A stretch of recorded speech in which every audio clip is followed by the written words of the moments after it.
Só antes da gente ler aí, olha para cá um instante, por favor. Essa porção que nós leremos aqui, Tiago, capítulo 1, do 18 até o 25, acho que não vai dar para terminar até o 27, termina na próxima semana. Nós veremos que a ênfase do parágrafo, Tiago vai falar que é sobre o auto-engano. O que seria isso? Uma coisa, de fato, é sermos enganados por Satanás, algo que ele faz, e, consequentemente, por conta de seu engano, o cristão peca. Mas, ainda assim, a culpa continua sendo do crente. Não tem como nos desculparmos.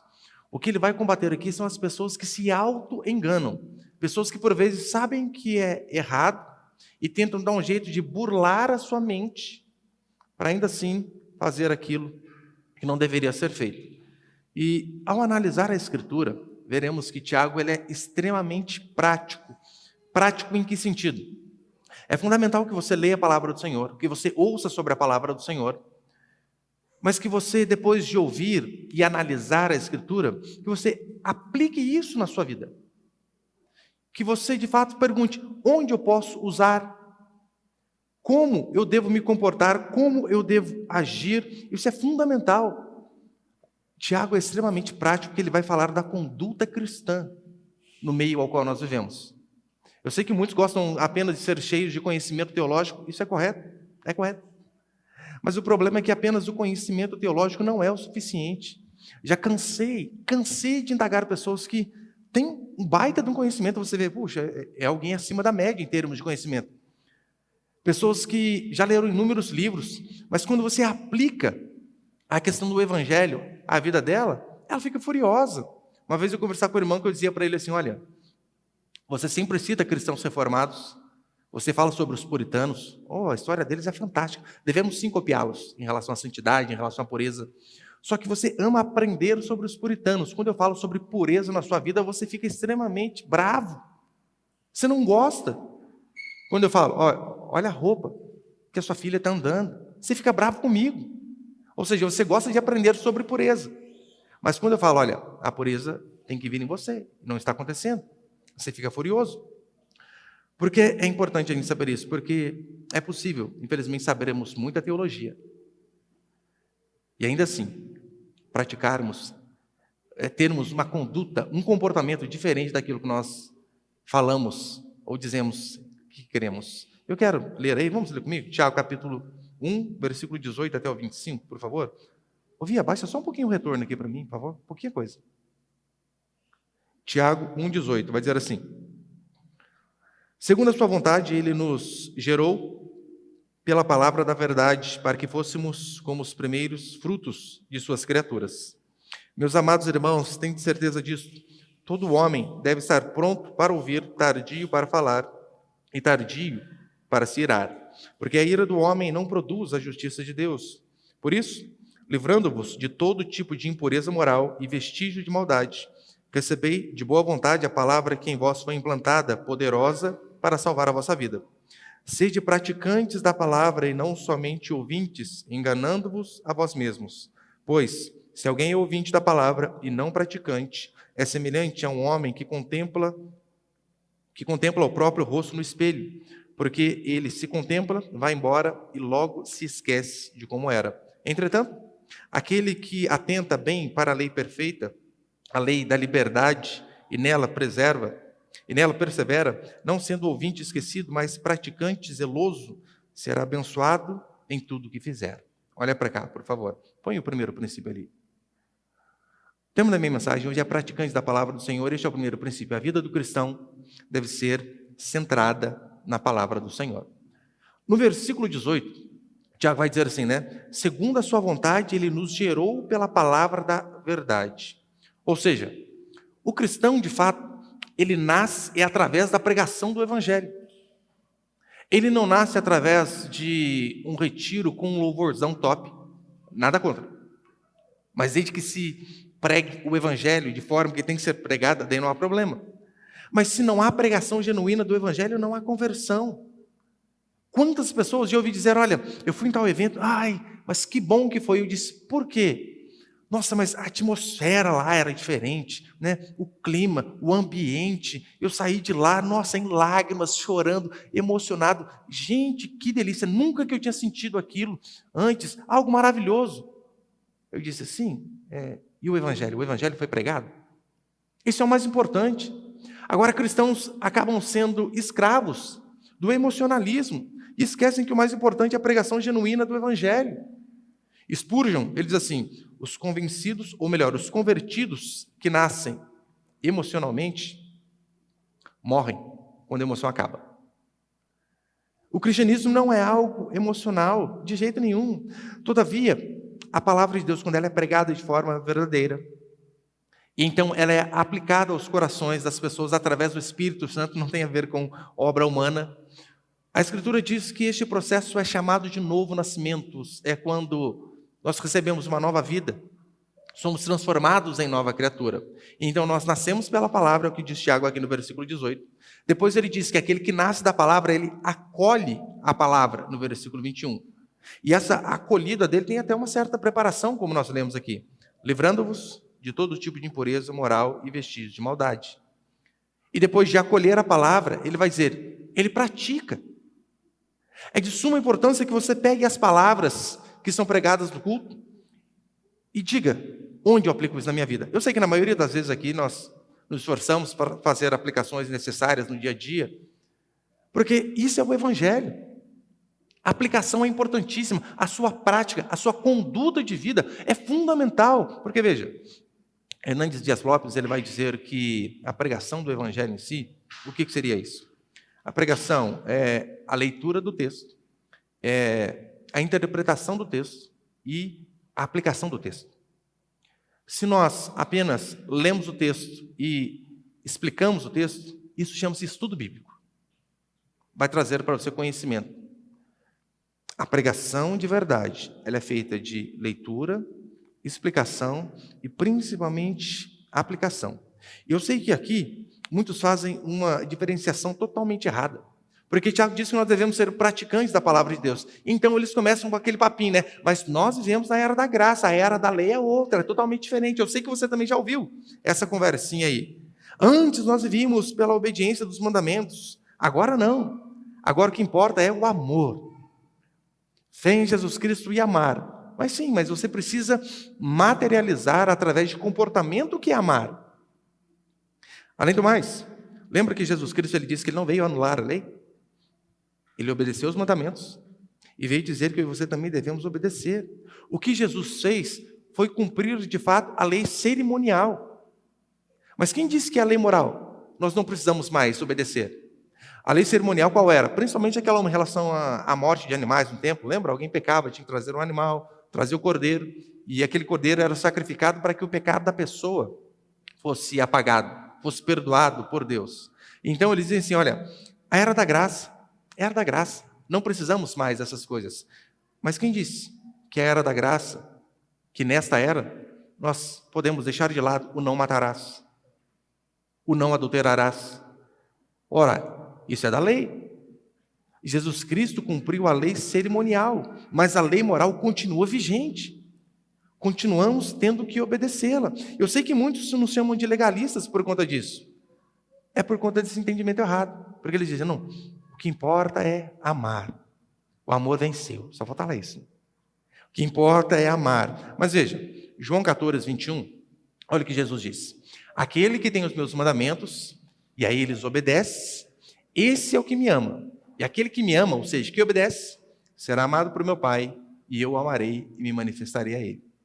Aquele que tem os meus mandamentos e os obedece. Este é o que me ama. Então, esse papinho de amor abstrato, amor pela humanidade, amor por todos, amor pelo mundo, não existe. Amar a Deus é de fato obedecer os mandamentos, portanto não basta ouvir ou ler a palavra, não basta ter um conhecimento daquilo que é verdadeiro, é necessário que você mostre através da sua conduta, do seu dia a dia, a prática daquilo que você diz acreditar. Muitos crentes, eles entendem errado essa parte. Tiago vai dizer que nós devemos nos apartar da imoralidade. O que seria algo moral? O dicionário vai dizer que moralidade tem a ver com virtude, decência, modéstia, honestidade, todas essas coisas. Imoralidade é o contrário disso. E veja como inúmeros cristãos, eles têm se comportado, agido, falado de forma extremamente ímpia. Extremamente ímpia. Olha como que é o linguajar de muitos crentes. Eu estava esses dias lá em casa, e estava lá com meus meninos, não sei o que a gente estava dando uma risada lá, e acho que a gente estava assistindo um vídeo de um fulano que caiu, alguma coisa assim, e um dos meninos soltou, né, uma frase que, né, até se me perdoem de falar, pode não parecer que não tem nada a ver para ninguém, mas eu falei, não, isso aqui não pode falar não. O cara caiu assim, meu filho falou, nossa, esse aí tomou na jabiraca. Eu falei, não. Isso remete a algo sujo, algo feio. A Escritura diz que o nosso linguajar deve ser algo que glorifique a Deus. Não devemos falar essas coisas que fazem associação a algo que é ímpio, a algo que, né, alguém pode pensar que fosse um palavrão dito. Não podemos. Olha para você ter uma ideia, eu fui uma vez a um evento com alguns irmãos aqui da igreja, ainda tem testemunha. Está certo que ali era um evento só para homens, mas o linguajar que era usado, meu Deus, horrível, asqueroso. Pastor, falava um palavrão explícito? Eu acho que não poderia ser considerado um palavrão explícito, mas palavras extremamente baixas, de baixo calão, nossa, palavras asquerosas, que não deveriam ser ditas por cristãos, muito menos por pastores pregando. Porque a nossa vida deve ser uma vida piedosa, no nosso comportamento, na forma de falar, na forma com que agimos, na forma com que nos vestimos, e é algo extremamente horrível. E ali, né, lembra que ele está falando uma coisa sobre sexualidade? E você pode ver, aqui por vezes eu falo no culto alguma coisa assim, já preguei de forma específica sobre isso, e eu lembro que o dia que eu preguei só sobre vida íntima, você percebeu que eu tento até trocar as palavras justamente por conta disso, porque temos crianças, temos adolescentes, não podemos ficar fazendo com que as crianças tenham uma curiosidade antes da hora. No momento certo, claro, ela vai aprender. E o exercício, ela fala, vida íntima, o marido foi namorar com a esposa, os adultos entendem. Porque eu acho que isso não é algo que deve ser falado num culto público de forma explícita, justamente, principalmente por conta de nós, né? Por conta do nosso público, temos jovens, crianças, adultos, então temos que tomar cuidado. E a Bíblia fala sobre sexualidade? Claro que fala. Mas pegue como parâmetro o livro de Cantares. O livro de Cantares é um livro totalmente explícito em relação à união carnal do marido com a esposa, mas extremamente piedoso. As palavras extremamente piedosas. Tanto é que, olha o que Efésios, o que Paulo diz em Efésios capítulo 4, versículo 29. Não saia da vossa boca nenhuma palavra torpe, e sim unicamente a que for boa para edificação, conforme a necessidade, e assim transmita graça aos que ouvem. Não saia da sua boca nenhuma palavra torpe, nenhuma, e sim unicamente que for boa para edificação, conforme a necessidade, e que transmita graça àqueles que ouvem. Na pregação, muito mais. Mas isso é um dever de todo cristão. Ora, não dizer palavras chulas, palavras de baixo calão, palavras torpes, como diz aqui Paulo. E falando em impureza moral, eu falei apenas a questão de fala. Se for nos falar a parte de roupa, a parte de comportamento, olha a baixaria que os cristãos têm se transformado. É um absurdo. Por vezes, em rede social, você não consegue diferenciar onde há um cristão e onde não há. Eu vi alguém mandou para mim um vídeo de um pastor bem conhecido, e ele estava na praia com a esposa dele, sem camisa, e a esposa dele, acho que estava de biquíni, farolzão dando seta, ele com o celular aqui e dando aquele beijão de língua nela, filmando. Eu pergunto, para quê? Qual a necessidade de se expor a algo em rede social que deve estar retido ali no foro íntimo, separado? Todo mundo sabe que o marido beija a esposa, mas precisa expor para todo mundo, precisa querer provar a masculinidade a qualquer custo. Devemos ser santos em tudo que fizermos. Portanto, cristãos, eles não devem se vestir igual pessoas do mundo. Pode constantemente, eu digo aqui, qual que é a diferença, gente, pelo amor de Deus, de sunga e cueca? Nenhuma, é só material. Qual a diferença de biquíni para calcinha e sutiã? Nenhuma, é só material. Portanto, devemos ser santos no nosso comportamento, no nosso falar, na forma com que agimos com as pessoas. E pior, né? Tem gente que se porta de forma sensual e posta de forma sensual e põe aquele bendito versículo embaixo. É um absurdo. Tiago diz que nós devemos ouvir a palavra, receber a palavra, devemos praticar a palavra do Senhor. E ele usa o exemplo aqui do espelho, né? O espelho, por quê? O principal propósito do espelho, de fato, é o autoexame. O que ele está dizendo é, olhe para a palavra e se autoanalise. Você, de fato, tem se comportado de forma santa e justa, a qual Jesus Cristo pediu? A forma como que você se veste, como que você trata as pessoas, a forma como que você trabalha, é honesto do jeito que Jesus Cristo nos ensinou? Romanos capítulo 7, versículo 7, Paulo vai dizer assim, por que é importante analisarmos a palavra como espelho? Porque, ora, quando nós olhamos a palavra, nós vemos os nossos pecados, as nossas falhas. E é isso que Paulo vai dizer. O que diremos? A lei é pecado? De modo nenhum. Contudo, eu não conheceria o pecado se não fosse pela lei, porque eu não conheceria a cobiça se a lei não dissesse, não cobiçarás. A lei, ela funciona como um espelho na minha e na sua vida, para mostrar aquilo que há de errado em nós. Porque não é isso que você faz no espelho, você vai, opa, o cabelo está errado, você dá aquela arrumada. A Escritura serve para isso. Você olha, puxa, estou tratando meu marido errado, a minha esposa, estou me comportando errado no trabalho, devo fazer aquilo que é correto. E Tiago vai dizer que, de fato, aqueles que recebem, que ouvem e que praticam a palavra de Deus, esses daí são, de fato, livres. É por isso que no versículo 25 ele chama de lei da liberdade.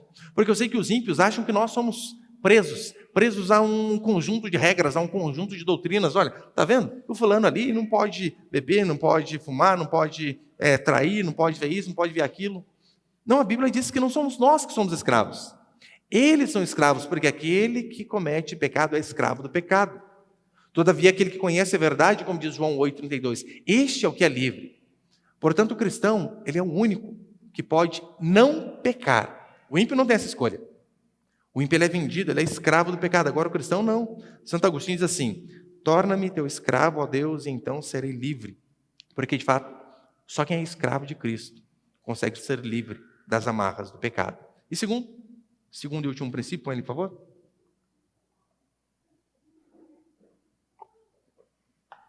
Segundo princípio, o verdadeiro cristão refreia a língua. Não é fofoqueiro, traduzindo. Versículo 19, acompanha comigo novamente, por favor. 19 e 20. Meus amados irmãos, tenham certeza disso. Todo homem deve estar pronto a ouvir, ser tardio para falar e tardio para se irar, porque a ira do homem não produz a justiça de Deus. O cristão deve ser alguém que é pronto para ouvir. Isso serve para todos, óbvio, mas principalmente aos jovens. Se você é jovem, ouça. O cristão deve ser pronto para ouvir. O termo pronto aqui no grego é taxis. Literalmente, de onde vem a nossa palavra táxi. Táxi. Táxi é um carro de serviço que deve estar à disposição principalmente daquele que tem pressa. E Tiago diz, seja apressado. Tenha pressa. Para quê? Para ouvir. Ouvir. Ouça. Além do mais, olha como que é o ser humano, olha como que Deus nos faz. Nós temos 2 órgãos externos, chamados ouvidos, um de cada lado, para ouvir. Nós temos um órgão interno, chamado língua, que é de onde saem as nossas palavras.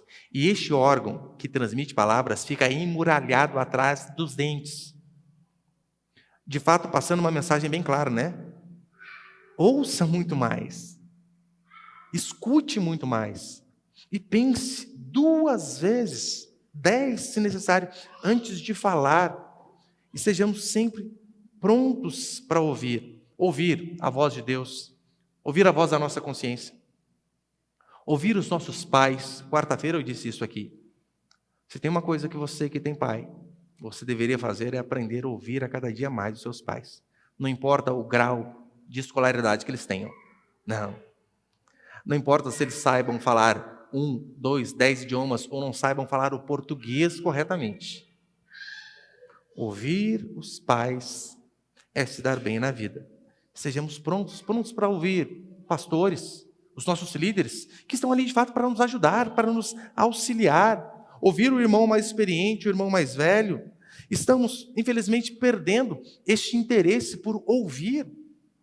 A humanidade caminha para isso, ela detesta ouvir os outros. Você percebeu que, vira e mexe, nós tentamos fazer inúmeras coisas sozinho, ouvindo às vezes coisas aleatórias, tipo música, coisas parecidas, mas não queremos, por vezes, sentar e ouvir os adultos, ouvir os mais velhos, adquirir sabedoria, porque assim você adquire sabedoria, quando você ouve os mais velhos. Esses dias eu fui à casa do Padre Thiago, do meu tio, e eu lembro que eu sentei, acho que foi uns 40 minutos conversando com ele.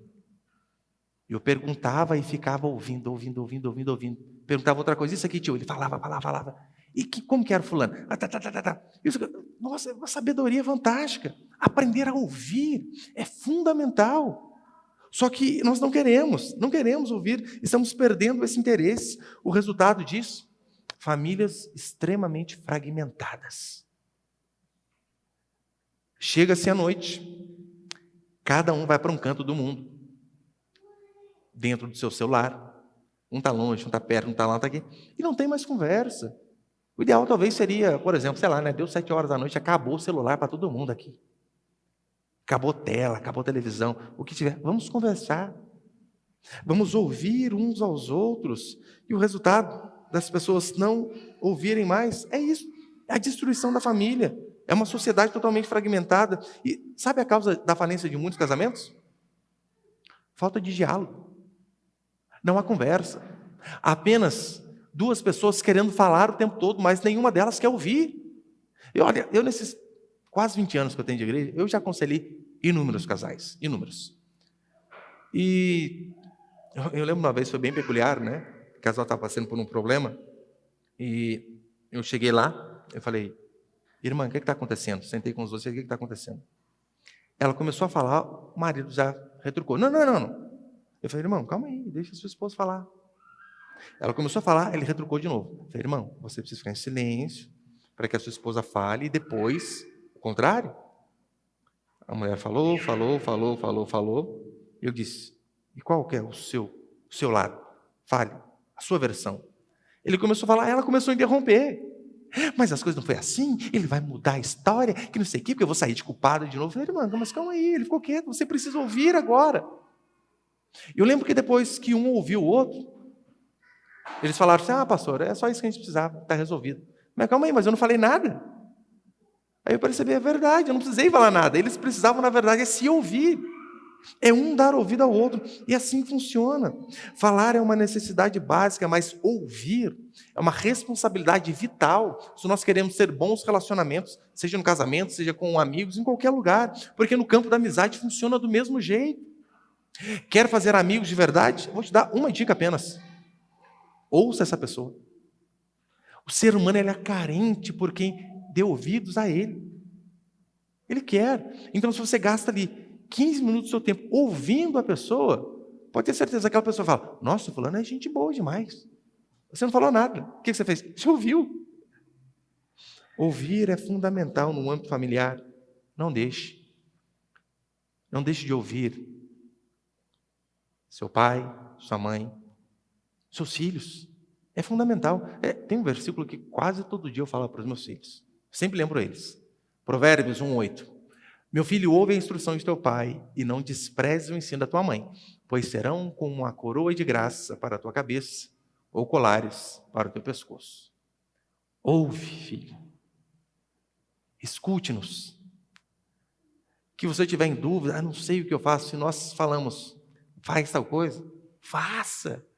Você só vai se dar bem. John MacArthur, quando ele está comentando esse texto, ele diz algo interessante. Acho que eu coloquei ele. Põe ele, por favor. Diz assim, já estou encerrando.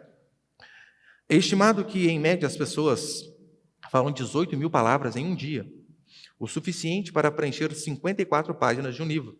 Em um ano, este montante será suficiente para preencher 66 volumes de 800 páginas.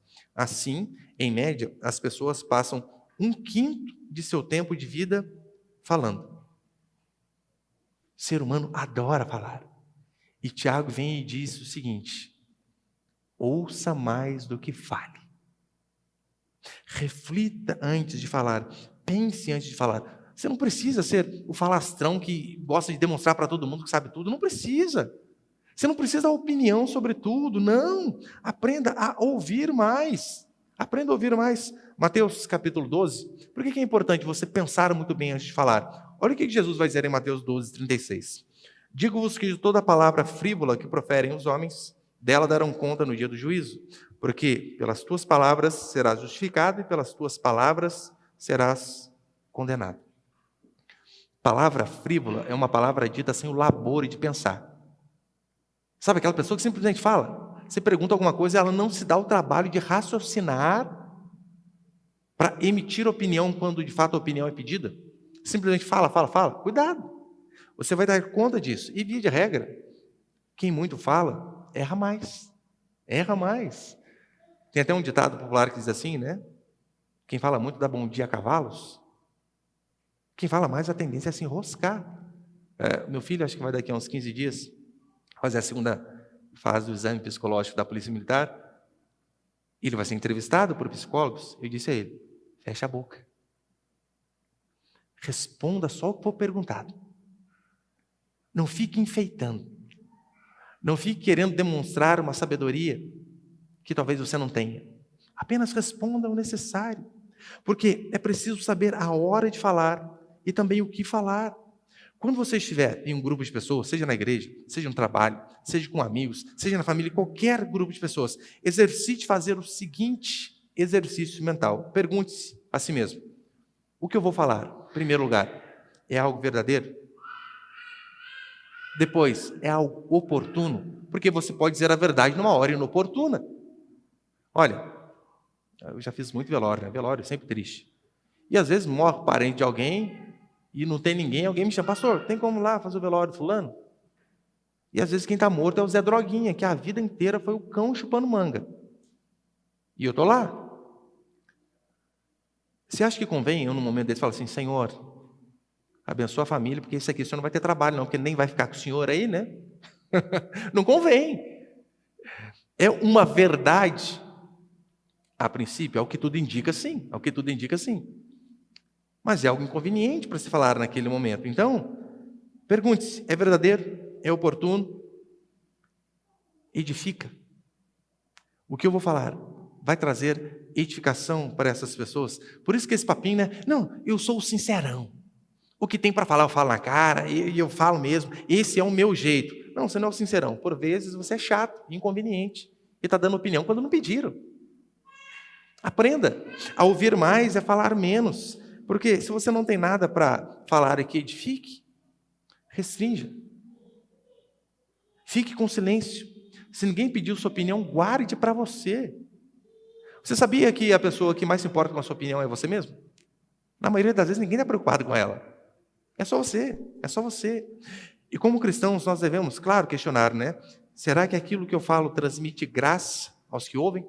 Porque Provérbios vai dizer que a morte e a vida estão ao poder da língua. Ou seja, aquilo que nós falamos pode trazer vida às pessoas, mas também pode trazer morte às pessoas. E há um provérbio inglês que diz assim: tu és senhor da palavra não dita. A palavra dita é teu senhor. Aquilo que você falou já era. Palavras são como flecha, né, que apenas vão. Por isso, olha a oração de Davi. Põe ali, por favor. Salmo 141. Põe, Senhor, uma guarda à minha boca. Vigia a porta dos meus lábios. Davi está sendo sábio aqui, dizendo, Senhor, que eu não fale o que não deve ser falado fora de hora. Que eu não seja inconveniente. Sócrates dizia que nós precisamos sempre passar as nossas palavras por 3 peneiras. É verdade? É com a pessoa certa? É oportuno? Se você fizer essa triagem aí, pode ter certeza. As possibilidades de você errar o caminho é mais difícil. E no verso 19, ele termina dizendo assim, finalzinho aí. Meus amados irmãos, tenho certeza disso, todo homem deve estar pronto a ouvir, ser tardio para falar e tardio para se irar. O termo tardio aqui, né, brexis, que quer dizer, de fato, reflexos lentos. Percebeu? Seja extremamente rápido, como se precisa de um táxi, de um Uber, para ouvir. para se irar, tem um reflexo totalmente lento. Por que ele diz que a nossa ira deve ser lenta? Ora, porque a maior demonstração de força não está no domínio dos outros, está no domínio de si próprio. Dominar a si mesmo. Provérbios 16, melhor é o que domina o seu espírito do que o que ganha uma cidade, conquista uma cidade. Dominar a si mesmo é fundamental. E por que o ser humano deve ser tardio em se irar? Ora, porque via de regra a nossa ira é desgovernada. Desgovernada, pecaminosa e carnal. É por isso que eu sempre exercito fazer e eu sempre aconselho os pais. O dia que seu filho fizer algo digno de ser repreendido fisicamente, ele deve ser repreendido fisicamente. Mas o ideal é que não seja naquele momento que ele cometeu o erro. Sabe por quê? Porque naquele momento que ele cometeu o erro, você está mais irado. Estando mais irado, a possibilidade de você passar do ponto é enorme. Aí junta o seu tamanho, a sua força, com o tamanho e a força de uma criança, e você ainda irado, a possibilidade de você deixar de disciplinar e espancar é enorme. Por isso, Tiago diz, tardio para se irar. Que Deus possa nos dar a graça de fato de sermos prontos, rápidos para ouvir, absorvermos o máximo que pudermos daqueles que são mais sábios, mais velhos que nós, mas totalmente tardios para falar e também para se irar. Amém, meus irmãos?